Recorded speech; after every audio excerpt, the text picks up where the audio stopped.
과 동행하는 세 가지 조건이란 제목으로 은혜를 나누고자 합니다. 어떤 사람이든지 두 사람이 함께 살고 함께 행하려면 서로 마음이 맞아야 돼요.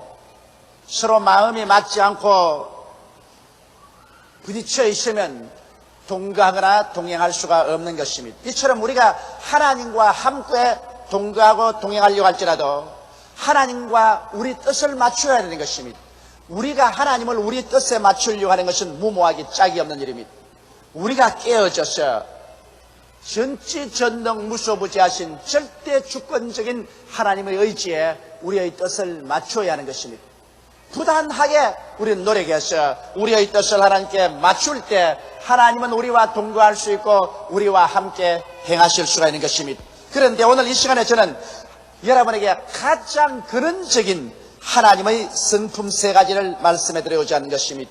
이 세 가지 근원적인 성품에 여러분이 하나님과 뜻을 맞추지 못하면 하나님과 동행은 끝장나고 마는 것입니다.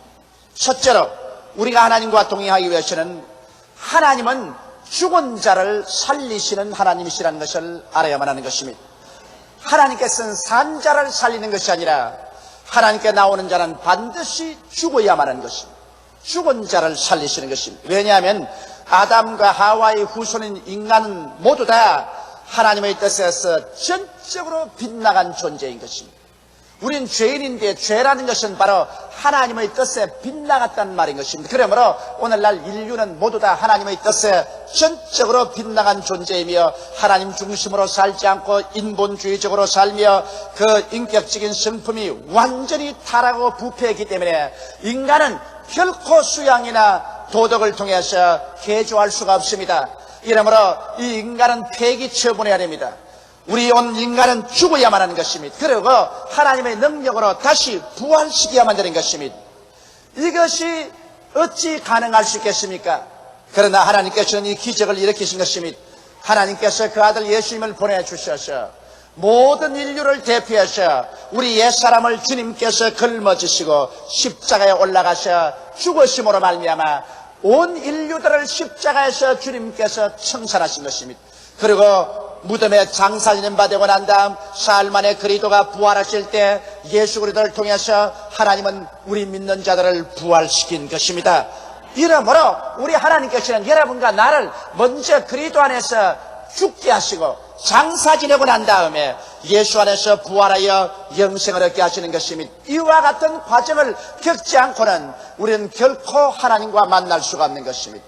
오늘날 어떠한 종교나 윤리나 도덕적인 행위가 여러분을 개조할 수 없습니다. 이러므로 누구든지 예수를 구주로 모시면 여러분의 생애 속에 하나님 앞에서 극적인 변화가 일어납니다.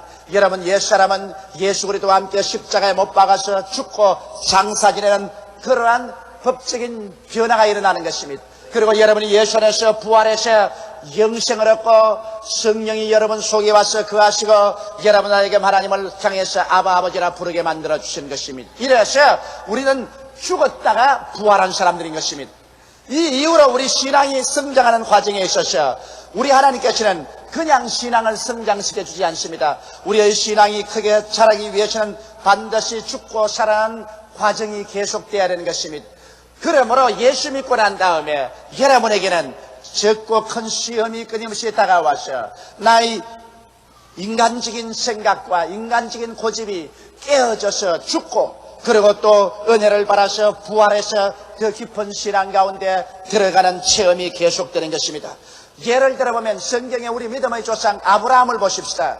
그는 나이 75세가 되어 갈대아 우르 땅에서 하나님의 부르심을 받고 그는 젖과 꿀이 흐르는 가나안 땅으로 가려고 출발하셨습니다.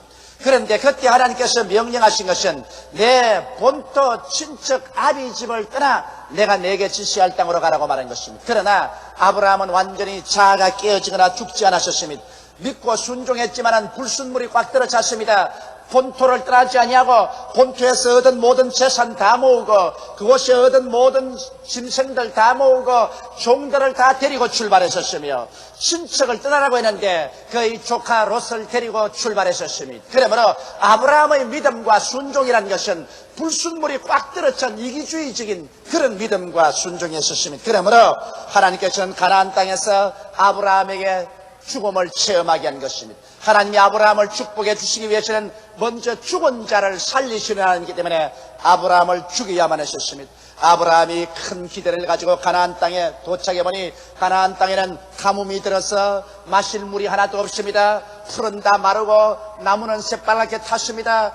막막한 광야입니다. 살아갈 도리가 없습니다. 짐승들은 물이 없고 풀이 없어 다 죽어버리고 종들은 다 떠나버리고 아브라함의 꿈과 희망은 산산조각이 나서 죽어버리고 마는 것입니다. 그러나 아브라함의 고집은 아직 살아있어서 그 자리에서 꾸러지지 아니하고 자기의 조카를 때리고 아내를 때리고 애굽으로 내려가셨습니다.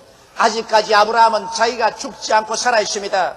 그러나 애굽에서 아브라함은 처절한 결정적인 죽음을 만나게 된 것입니다. 아브라함의 아내 사레는 이쁘고 아름다웠습니다. 그 소문이 나자 바로가 즉시로 아브라함에게 와서 그 아내를 빼앗아서 장가들어버리고 마는 것입니다.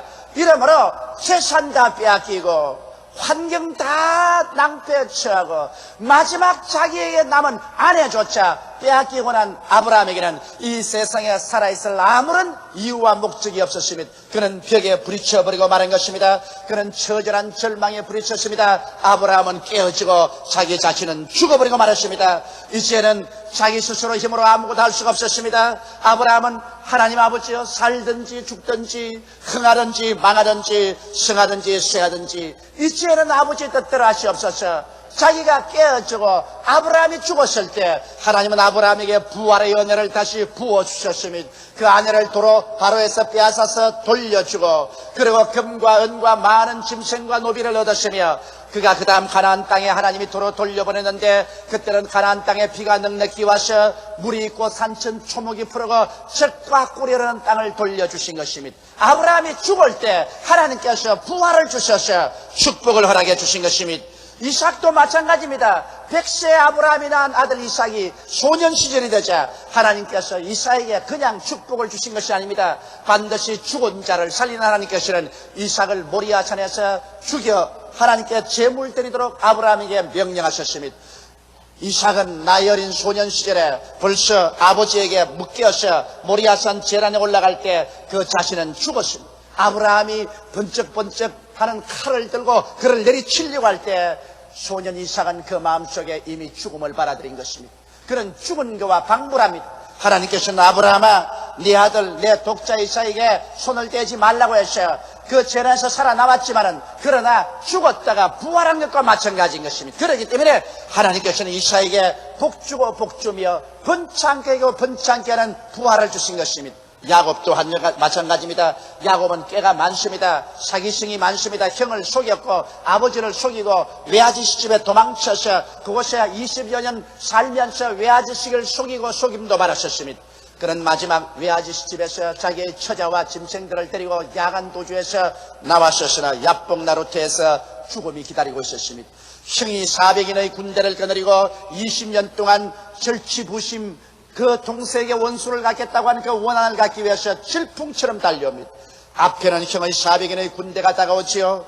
뒤에는 외아저씨가 내가 다시 내게로 돌아오면 살려놓지 않겠다고 하셨습니다. 그런 처자들과 모든 짐승들을 다 야복강을 건너가고 난 다음 혼자 잎에 앉아서 기도할 때 창자가 끊어지는 것 같았습니다.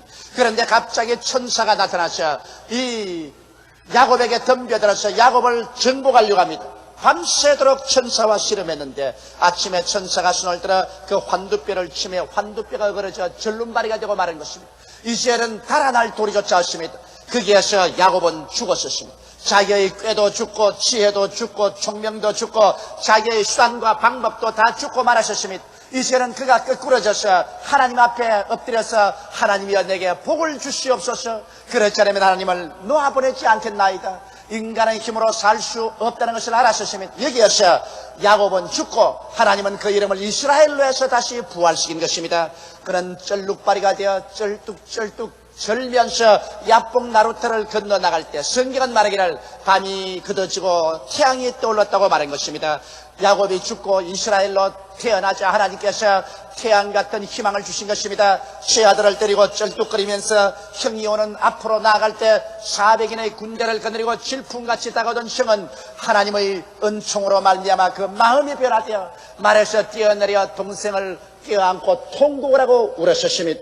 그리고 자기가 동생을 치려온 그 군대를 동생을 호위해서 데리고 가는 군대로 삼고 말한 것입니다. 우리가 죽을 때 하나님께서 부활을 갖다 주시는 것입니다. 하나님은 죽은 자를 살리시지 산 자를 살려놓지 않습니다. 이렇기 때문에 사랑하는 성도 여러분, 여러분의 신앙생활 가운데 여러분은 수많은 죽음을 체험할 것입니다. 적은 죽음, 큰 죽음이 여러분께 다가와서 여러분 자아를 깨뜨리고 죽일 것입니다. 그럴 때 원망하거나 불평하거나 탄식하지 말고 믿음으로 죽음을 받아들이십시오. 깨어지십시오.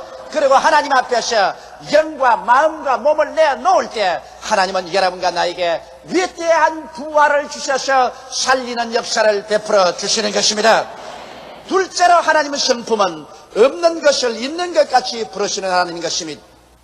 저는 어렸었을 때 경상남도 울주군 삼남면 교동리 31번지 산장에서 태어났었습니다.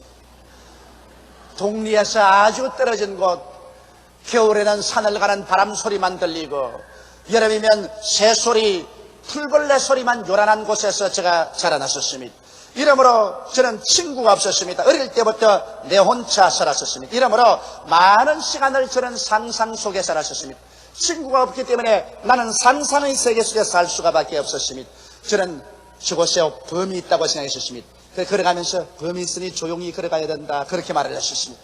저기에는 여우가 있으니까 여우가 있는 길을 피해가야 된다고 나는 스스로 말했었습니다. 이런 상상 속에 살았는데 여름 방학 때가 되면 내 사촌들이 우리 과수원에 놀러 왔었습니다. 그런데 나는 그 사촌들에게 내 상상 속에는 세계를 말했었습니다. 형, 저기 가면 범이 있어. 굉장히 무슨 범이 이렇게 있어. 동생, 저기는 여우가 있는 곳이야. 어디 가보자. 한 개 가보면 범도 없고 여우도 없습니다. 그래서 제가 이름이 났습니다. 거짓말쟁이라고. 용길은 거짓말쟁이라고. 하루는 사촌들이 모여서 용길은 거짓말쟁이라고 나를 놀려대기 때문에 제가 울었습니다. 그러니까 아버님께서 저를 불러서 앞에 세우고 난 다음, 용기야, 너는 거짓말쟁이가 아니라 너는 상상력이 풍성한 아이다. 너는 마음속에 상상력이 풍성해서 다른 사람은 도저히 볼 수 없는 것을 너는 상상 속에서 보고 있다. 네가 만일 이 상상력을 그대로 잘 개발하면 장차 커서 사회에 나가서 보통 사람이 할 수 없는 큰 일을 하게 될 것이다. 그렇게 아버님이 내게 그 격려를 해주셨습니다. 그것이 지금 50평생에 내 마음속에 잊어지지 않고 있습니다. 수많은 일들이 여러분, 우리는 상상을 가지고서 창조해내는 것입니다. 더구나 우리가 하나님 세계 속에 들어가려면 상상의 세계를 통하지 않고는 하나님과 교제할 수 없습니다. 왜냐하면 하나님은 없는 것을 있는 것 같이 부르신 하나님이기 때문에 없는 것을 있는 것 같이 부르자면 우리 상상 속에서 볼 수밖에 없습니다. 성경에 보면 아브라함이 100살이 되고 세라가 90살이 다 됐는데 하나님께서 아들을 주겠다고 약속하셨습니다. 그러고 난 다음에 이름을 바꾸었습니다. 아브라함은 아브라함, 많은 민족의 조상이라는 이름을 주었으며 세라에게는 사라로 여주인이라는 이름을 주었습니다. 그들은 100살이 다 되고 90살이 다 됐는데 아들을 인간적으로 가질 수 없는데 하나님께서 이미 없는 것을 있는 것처럼 부르라고 말하셨습니다. 많은 민족의 조상이요 여주인이라고 부르라고 말한 것입니다. 그 일을 할 수 있는 것은 상상 속에서밖에 할 수밖에 없습니다. 실제는 도저히 생각할 수 없는 것입니다. 또한 주님께서 시몬을 만나셨을 때 시몬은 갈대에 있었습니다. 바람 부는 대로 물결 치는 대로 성격이 움직였습니다. 금시 울었다가 금시 웃으며 금시 분노했다가 금시 화평하게 되며 금시 믿었다가 금시 낙심하는 것이 시몬이었습니다. 그러나 갈대와 같은 시몬을 바라보시고 예수님께서는 없는 것을 있는 것 같이 부르셨습니다. 너는 시몬이 아니라 베드로다. 너는 반석이라고 말하셨습니다. 어떠한 사람도 시몬을 보고 그가 베드로 반석이라고 생각하지 않았습니다만 예수님은 없는 것을 있는 것 같이 부르셨습니다. 그래서 그는 없는 것을 있는 것 같이 그대로 받아들였습니다. 나는 반석이다. 나는 반석이다. 그가 오순절날 성령을 받고 난 다음 그야말로 기독교회의 반석으로 변화되어버리고 말한 것입니다. 없는 것을 있는 것 같이 부른 아브람도 세라도 아브라함이 되고 사라가 되고 나중에 그대로 어린 아기를 얻게 된 것입니다. 이처럼 여러분 하나님과 동행하기 위해서는 시간을 초월하고 공간을 초월해서 하나님과 대화할 줄 알아야 되는 것입니다. 하나님은 없는 것을 있는 것 같이 부르시기 때문에 우리도 없는 것을 있는 것 같이 부르기 위해서는 우리의 상상의 세계 속에 들어가서 하나님과 대화해야 되는 것입니다. 하나님께서는 너희 병이 나았다고 말합니다. 현재는 몸이 아픕니다. 그런데도 나았다고 말합니다. 그러면 우리는 상상 속에 우리 나은 것을 받아들여야 되는 것입니다. 하나님은 너가 복을 받았다고 말합니다. 현재 슬프고 괴롭고 고통스럽고 가난합니다. 그런데도 너는 복을 받았다고 말합니다. 우리는 상상 속에 복을 받은 것을 받아들여야만 되는 것입니다. 없는 것을 있는 것 같이 부르기 위해서는 여러분 상상의 세계 속에 들어가서 살아야 되는 것입니다. 이러므로 십자가를 통하여 내가 죄사함 받은 것을 상상 속에 받아들여야 되며, 내가 거룩게 된 것을 생각 속에 받아들여야 되며, 내가 병고침 받고 마귀를 이긴 것을 내 속에 받아들여야 되며, 내가 저주에서 해방된 모습을 받아들여야 되며, 내가 사망과 엄부를 철폐하고 천국 백성 된 것을 내 마음속에 상상으로 받아들여야 되는 것입니다. 이러므로 신앙의 세계란 여러분 상상 속에 받아들여야 되며, 여러분 생각 속에 받아들이고 영롱한 꿈으로서 그것이 이루어진 모습을 마음속에 그려보아야 되며, 그것을 가지고 확실하게 기도드려야 되는 것입니다. 마가복음 11장 24절에 그러므로 내가 네게 말하노니 무엇이든지 기도하고 구한 것은 받은 줄로 믿어라. 그리하면 너에게 그대로 되리라고 말한 것입니다. 아직 안 받았는데 받은 줄로 믿으라는 것입니다. 이 어떻게 그렇게 할 수 있습니까? 아직 안 받았는데, 아직 없는데, 아직 체험하지 않았는데 이미 있는 것처럼 받은 것처럼 체험한 것처럼 믿으라고 말합니다. 이것은 어떻게 그렇게 할 수 있습니까? 이것은 상상 속에서 그렇게 할 수밖에 없는 것입니다. 내가 기도하고 구한 것은 이미 받은 것으로 마음속에 생각하고, 이미 받은 것으로 마음속에 꿈을 그려보고, 이미 받은 것으로 마음속에 믿고 이것을 입으로 고백해야만 되는 것입니다. 없는 것을 있는 것처럼 우리는 강하게 고백해야 되는 것입니다. 나는 구원을 받았다. 나는 성결함을 얻은 사람이다. 나는 이미 치료함을 받은 사람이다. 나는 축복받은 사람이다. 나는 천국 백성이 되어서 이미 그리스도와 함께 보좌에 앉아있는 사람이라고 굳세게 입으로 시인해야만 되는 것입니다. 무엇인지 땅에서 매면 하늘에서 매일 것이요, 땅에서 풀면 하늘에서 풀리라는데, 우리의 믿은 것을 입술의 말씀으로 힘차게 계속 묶어놓으면 우리는 그 믿음대로 되어버리고 마는 것입니다. 이렇기 때문에 하나님과 동행하기 위해서는 여러분과 나는 이 육신의 감각의 세계를 초월해서, 이 3차원의 세계를 초월해서 영의 세계, 상상의 세계, 꿈의 세계인 4차원의 세계로 들어가야만 되는 것입니다. 없는 것을 있는 것 같이 부르시는 하나님을 쫓아서 우리가 말씀을 듣고 기도하고 그러고 난 다음에 우리는 없는 것을 있는 것 같이 마음속에 받아들여야 되는 것입니다. 어린애기를 잉태하지 않은 부인이 아무리 애를 쓰고 힘을 써도 어린애기를 계산할 수는 없습니다. 안 가진 어린애기를 어떻게 낳아요? 이처럼 여러분과 내가 내일의 위대한 기적을 창조하기 위해서는 마음속에 없는 것이 있는 것처럼 잉태해야만 하는 것입니다. 없는 것이 있는 것처럼 여러분 생각 속에 받아들여야 되고, 영롱한 꿈으로 그려봐야 되고, 믿음으로 받아들여야 되고, 없는 것을 있는 것처럼 우리가 입술로 굳세게 잡아 시인할 때 이것이 여러분의 내일 운명을 변화시키고 환경을 창조하며 없는 것을 있게 만들어 주시는 것입니다. 아무것도 마음속에 받아들이지 않은 사람은 내일에 아무것도 소유할 수가 없는 것입니다. 그러므로 우리가 하나님 앞에 말씀을 받아들이고 우리는 기도함으로 말미암아 여러분 없는 건강을 있는 것처럼, 없는 승리를 있는 것처럼, 없는 생활의 축복을 있는 것처럼 마음속에 믿음으로 받아들여 잉태해서 이것을 소유하고 믿음으로 시인할 때 하나님은 그대로 이루어 주시는 것입니다. 이러기 때문에 오늘 하나님의 성품이란 없는 것을 있는 것 같이 부르시는 하나님인 것입니다. 한번 따라 말씀하세요. 없는 것을 있는 것 같이 부르시는 하나님이시라. 이 성품을 모르고 여러분이 하나님과 교제하려면 실패해버리고 마는 것입니다. 셋째로 하나님과 동행하기 위해서는 믿음에 견고하여져야 하는 것입니다. 여러분이 믿음을 얻고 난 다음에는 하나님이 믿음이 견고한가 아닌가 반드시 한번 시험해 보는 것입니다. 하나님께서 두들겨 보시고 흔들어 보시고 밀어 보시는 것입니다. 이러므로 시험을 당하지 않은 믿음이란 믿음이 아닌 것입니다. 내가 왜 믿었는데 아직 시험이 다가오느냐고 하는 사람이 있습니다. 믿음이란 반드시 시험의 돌풍을 지나게 되며 물과 불을 통하게 되는 것입니다. 이러므로 아브라함은 이러한 시련을 통과한 것입니다. 성경에 보니 아브라함은 바랄 수 없는 중에 바랐다고 했었으므로 믿음이란 초이성적인 것입니다. 내 인간의 이성이나 과학적으로 생각되는 것만 믿고 그렇지는 못 믿는다면 믿음이 아닙니다. 믿음이란 것은 초이성적으로 여러 가지 인간의 이성과 과학적인 반대를 불구하고 이것을 극복해야 되는 것입니다. 아브라함은 자기 몸의 죽은 것 같음과 사라의 태의 죽은 것 같음을 알고도 믿음이 연약해지지 않았다고 말했습니다. 믿음이란 초감각적입니다. 눈에는 아무 전가 안 보이고 귀에는 아무 소리 안 들리고 손에는 잡히는 것 없고 느낌이 없어도 감각을 초월해서 믿어야 되는 것입니다. 내가 병자 위에서 기도할 때 언제나 말합니다. 지금 몸이 아직 아프고 아직 괴롭더라도 이미 믿음으로 말미암아 병 나은 것으로 마음속에 생각하고 그것을 꿈꾸고 그것을 받아들이고 그것을 입으로 시인하십시오. 아니 지금 아직 아픈데요.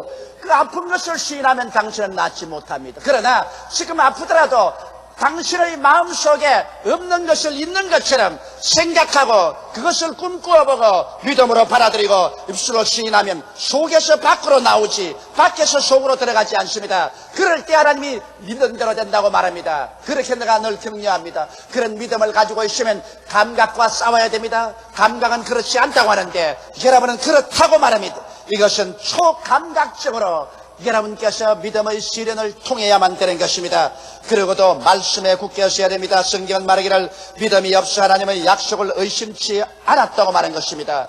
우리의 믿음이란 저 하늘이 무너지고 이 땅이 꺼져도 1.1핵도 변할 수 없는 하나님의 말씀 위에 억척같이 서는 것입니다. 누가 뭐라고 말해도 초이성적으로 초감각적으로 하나님 말씀 위에 서서 믿음으로 밀고 나가며 하나님께 영광을 돌립니다. 이미 하나님께서 은혜를 주신 줄을 믿고서 감사와 찬송을 드립니다. 원망과 불평을 하지 않습니다. 그리고 입술로 끝없이 확신을 시인합니다. 하나님 앞에서 입으로 시인하고 마귀 앞에서 시인하고 자기 자신의 마음속에 시인합니다. 우리가 입술로 말하는 것이 여러분과 내 마음을 묶거나 풀어놓는 것입니다. 이러므로 확신 있게 내 자신에게 말합니다. 이래서 일정한 기간 동안 믿음의 시험과 환난을 통하게 되고 우리의 믿음이 흔들리지 않은 굳은 믿음이라는 것이 증명될 때 하나님은 일어나셔서 내 믿음대로 될지어다 라고 말씀하는 것입니다.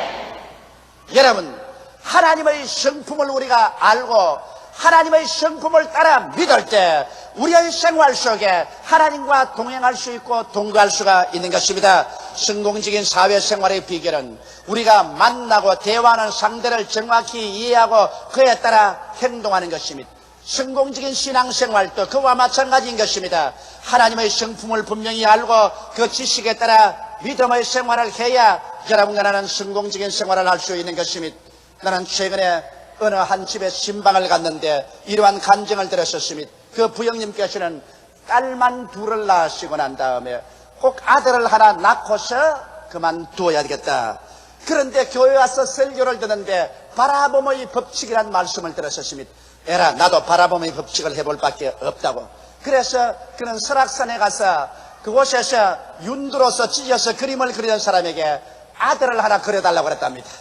그래서 멋진 아들을 하나 그려가지고서 집에 갖다 붙여놓고 아침 저녁으로 기도할 때 그 마음속에 하나님이 아들을 줄 것을 상상 속에 생각하고 그 아들을 마음속에 영롱하게 그려보고 하나님께 믿었는데 하나님이 마음에 확신을 주셔서 그런 입으로 시인하면서 하나님께서 내게 아들을 주셨다고 한 결과에 그 다음 자녀를 낳아보니 과연 아들이더라는 것입니다.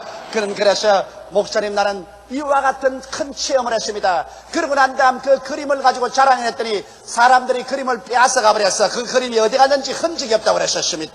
아마 아들 낳을 사람들이 그것을 가지고 바라봄의 법칙을 사용하는지 모르겠습니다. 물론 이것은 그분의 한 개인적인 체험이겠지만 이와 같이 여러분의 생활 속에 바라봄의 법칙을 사용할 때 하나님의 성품을 따라 믿을 때 하나님의 기적이 일어나게 되는 것입니다. 하나님은 죽은 자를 살리시며 없는 것을 있는 것 같이 부르시며 믿음에 견고하게 섰는지 서지 않은지 하나님께서 시련과 환난을 통해서 여러분을 흔들어 보고 난 다음에 그 다음 굳건한 믿음 속에서 여러분 위에 하늘문을 여시고 영혼이 잘됨같이 범사에 잘되며 간결하고 생명을 얻되 넘치게 얻는 하나님의 축복을 주셔서 여러분께서 복의 근원이 될 수 있도록 만들기를 원하시고 계십니다. 다 같이 고개 숙여 기도드리겠습니다. 만군의 야훼 우리 아버지 하나님이여, 우리가 하나님을 잘 알고 하나님과 함께 동행할 수 있게 도와주시옵소서. 하나님 앞에 나와서는 우리가 죽어야 된다는 것을 알고 우리의 여러 가지 환경 가운데서 우리를 깨뜨리는 시험이 다가올 때 감사하게 받아들이게 도와주시옵소서. 시험에서 우리는 깨어지고 더욱 하나님께 순복하는 우리들 되게 도와주시옵소서. 하나님 아버지, 죽은 자는 하나님이 살려주시고 없는 것을 있는 것 같이 부르시오니 우리 믿음의 세계를 개발하게 도와주시옵시고, 아버지여 견고한 믿음에 서도록 인내력을 허락하여 주옵소서. 예수님 이름 받들어 기도드리옵나이다. 아멘.